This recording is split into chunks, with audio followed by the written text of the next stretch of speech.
Welcome to Soul Tips from PB, your source of Bible-based insights to strengthen your walk with God. Listen to Pastor Bong Bailon of Real Life Christian Communities as he shares brief yet impactful messages to inspire and guide your relationship with the Lord and with others.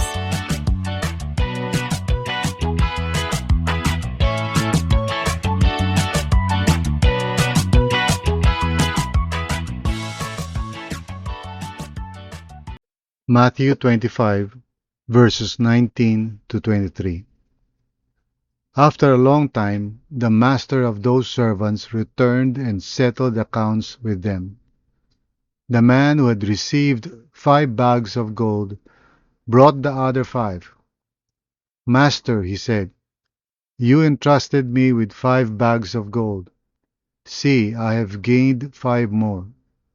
His master replied, "Well done, good and faithful servant. You have been faithful with a few things. I will put you in charge of many things. Come and share your master's happiness." The man with 2 bags of gold also came. "Master," he said, "you entrusted me with 2 bags of gold. See, I have gained 2 more." His master replied, "Well done, good and faithful servant. You have been faithful with a few things. I will put you in charge of many things. Come and share your master's happiness." This is the word of the Lord para sa atin today. So tayo po ay manalangin. Lord God, maraming salamat po Panginoon for this 5th devotional that we are about to talk about, Panginoon, by God's grace. Lord, gamitin mo nawa itong pagkakataon na ito to open up our eyes, to help us to understand your word, and to understand how you would want us to apply it in our own lives today. Lord, thank you for entrusting to us, Lord, first the gospel, and then all the different talents and the time that is available, the treasures that we have, the opportunities, and so forth. Thank you, Lord. Help us to be faithful, so that by God's grace, Lord, while we are waiting, we are not just simply hanging around, Lord God, and not really being faithful to you. Instead, we want, Lord God, to be faithful by taking the initiative, by being grateful, Lord God, and now also by being diligent, Lord. Thank you so much for your wisdom. So please guide us. Help us to understand your word. In Jesus' name, amen and amen. Hello everyone, this is Pastor Bong Bailon again of RLCC, and welcome po sa ating daily devotional, a daily follow-through of our sermon every Sunday. So last Sunday po, I talked about faithfully or faithful in waiting. So ating tiningnan yung Matthew 25, beginning in verse 14 all the way to verse 30. At ang ginagawa natin everyday, since Monday, ay iniisa-isa natin yung mga iba't ibang aspekto ng sermon na yun. First starting with chapter 24, in view of what the Lord Jesus said about the temple and how things would, happen after that, ano yung mga terrible things na mangyayari, and basically, bottom line, sabi ni Jesus, they need to be watchful, and we talked about that last Tuesday. And then last Wednesday, we started diving into the actual sermon itself. At unang-unang pinag-usapan natin is yung pagiging grateful. Napakahalaga nun. And then yesterday, we talked about the idea of taking initiative, which also is another important attitude.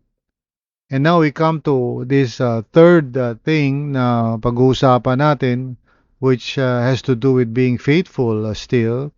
At ang title po ng devotions natin ay Practicing Diligence. Ano ba ibig sabihin ng diligence? Diba? Ibig sabihin nun, talagang ginagawa natin ang buong puso kung ano naman yung pinagagawa sa atin ng Panginoon.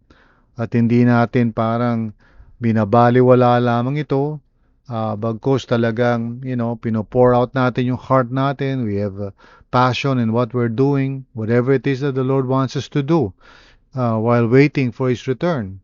Hindi lang tayo basta, of course, nakatunganga lang, waiting for things to happen or waiting for the end of the world. We want to be faithful with what the Lord has entrusted to us. So itong part ng parable na to, I think is so important for us to see kung bakit mahalaga ang diligence, no? Sabi sa verse 19, after a long time, the master of those servants returned and settled accounts with them. So the idea that the story, na kinukwento sa atin ni Jesus dito, of course, reminds us of the fact that in this particular context, Jesus would soon be leaving the disciples and he would be telling them about what would happen and so forth. And kailangan maging watchful sila, kailangan maging faithful sila.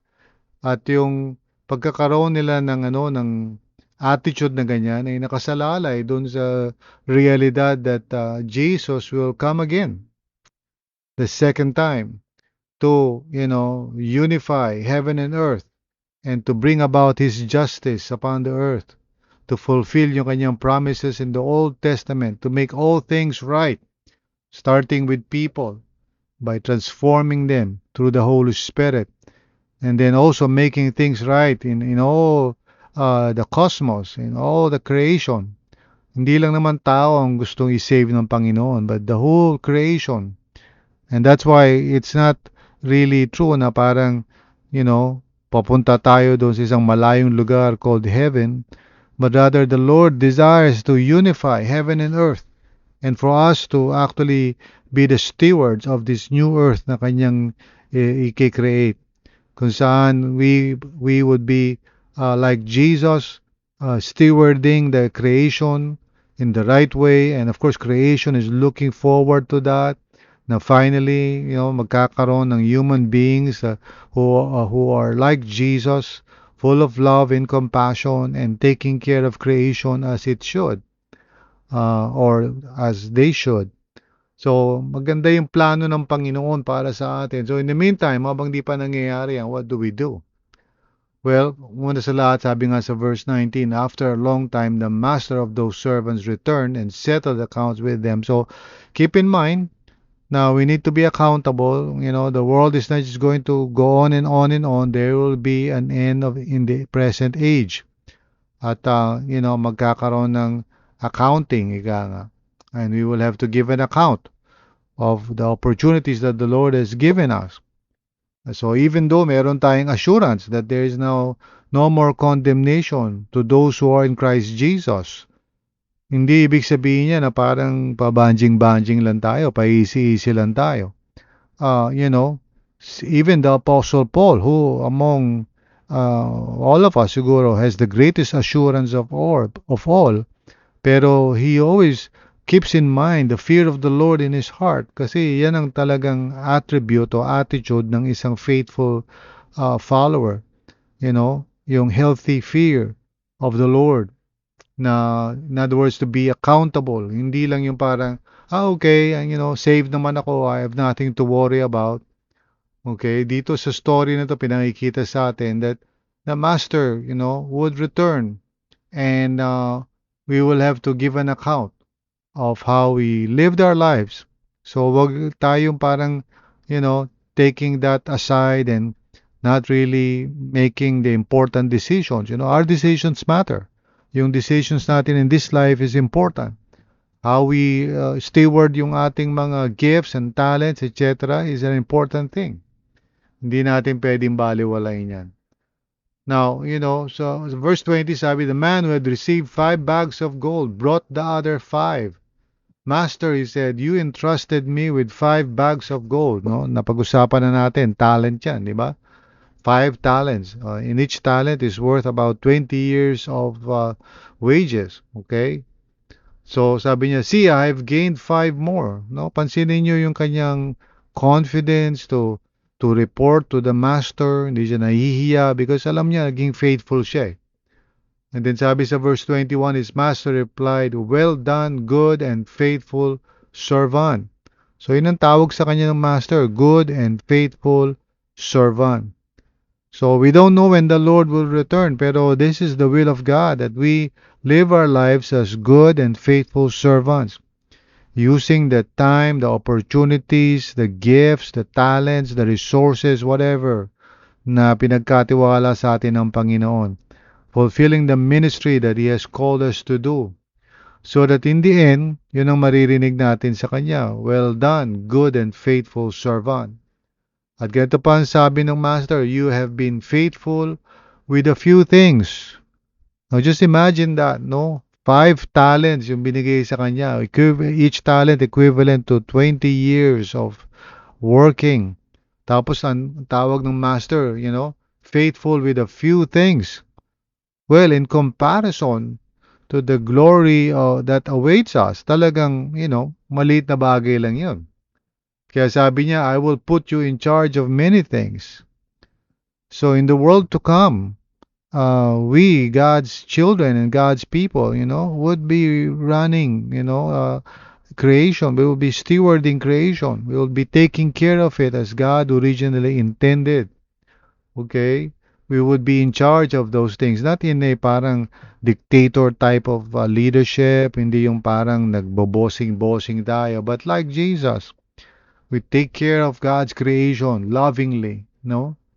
And then, ganun din naman, sinabi din nung servant, no, nung master pala, come, share your master's happiness. So, sa madaling salita, yung pagiging faithful natin, pagiging grateful, taking the initiative, being diligent, that will be rewarded, in the end. It really matters kung how we actually live our lives. Huwag natin baliwalain ito and huwag tayo maging presumptuous. Even though totoo yun, meron tayong confidence before the Lord, wala tayong apprehension about God's wrath.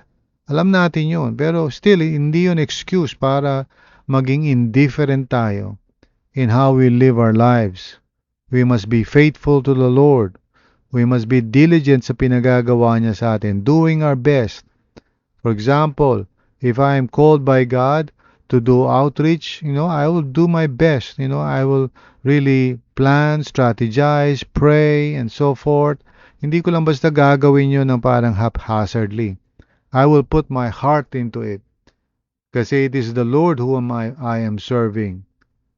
Now, in the same way, the man with 2 bags of gold also came. Ganun din, sabi niya, Master, he said, you entrusted me with 2 bags of gold.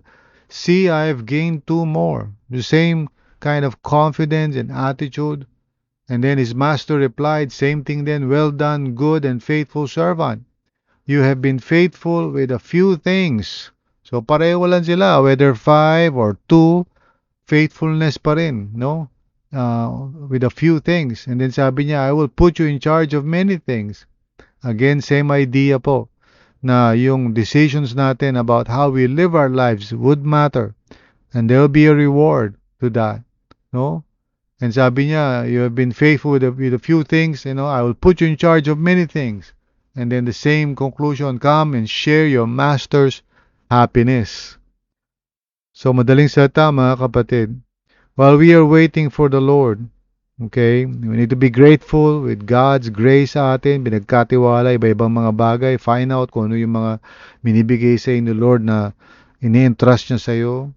Maybe a particular life situation, a group of people, siguro situations sa office or whatever. Count your blessings and give thanks to God. Tapos take initiative, Of course, mag-pray ka, humingi ka ng guidance sa Panginoon. Lord, should I start a Bible study here? Lord, should I start a prayer group dito sa school namin?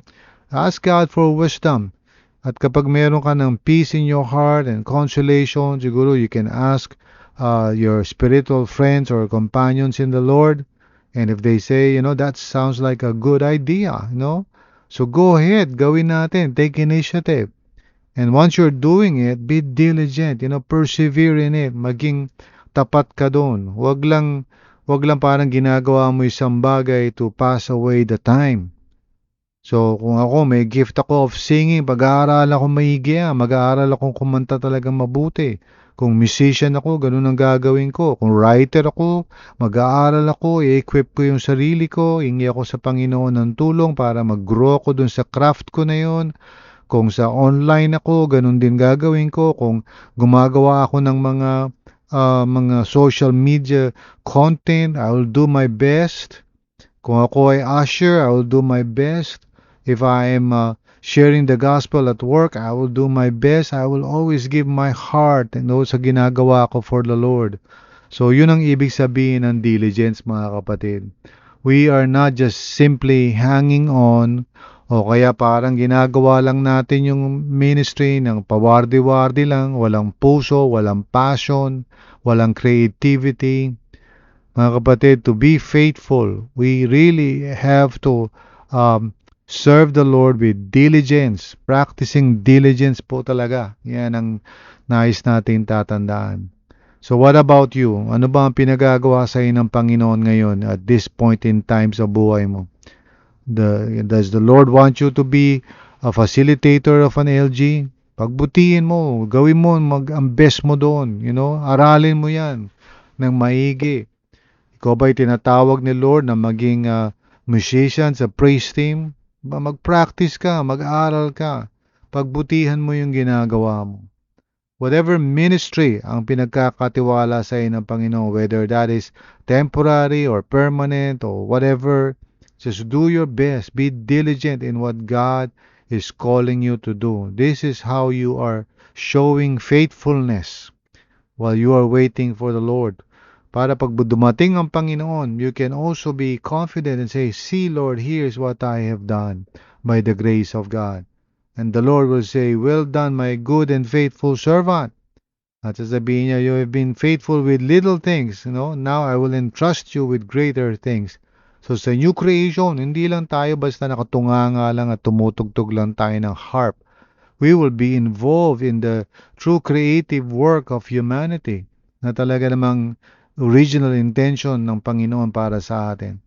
If you go back to Genesis chapter 1 and 2, you see na God really intends for mankind to steward and to manage creation on His behalf in relationship with Him.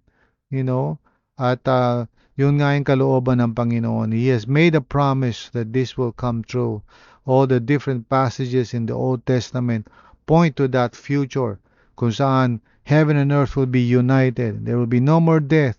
And people will have bodies that will never die, and we would be able to fulfill the full potential of our humanity in Christ Jesus. What an exciting future we have. So in the meantime, maging diligent ka, magsipag ka, gawin mo yung pinagagawa sa ng Panginoon ng tapat. Diba? Kung merong call time ng 8:00, dapat naandun ka na agad, Pag may practice, naandun ka. Pag may meeting, naandun ka, Hindi yung petiks-petiks lang po tayo, mga kapatid.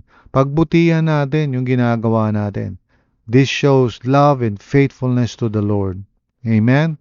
So tayong lahat po ay manalangin. Lord, maraming salamat nga po, Panginoon, for challenging us and reminding us to do our best in serving you, Lord. Not just simply parang gagawin lang namin ng basta-basta para lang matapos.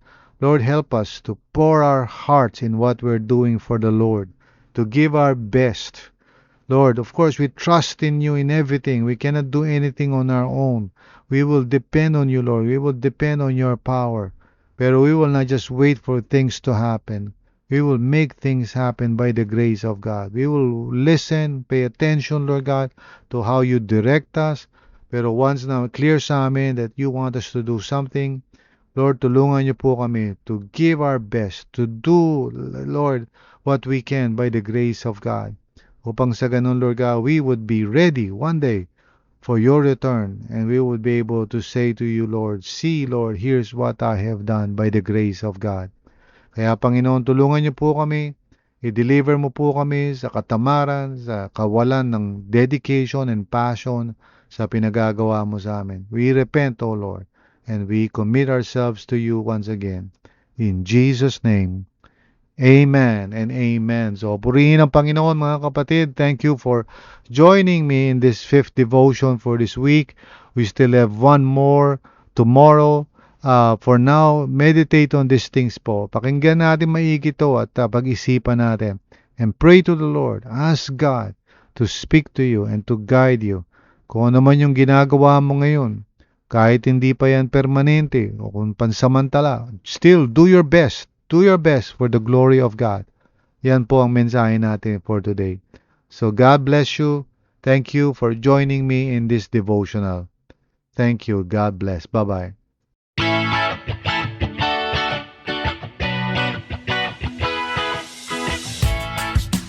Thank you for listening to Soul Tips from PB. I hope today's message has encouraged you in your spiritual journey. If it has, please consider subscribing and sharing this podcast with others. Let's spread the word and grow together in our relationship with God.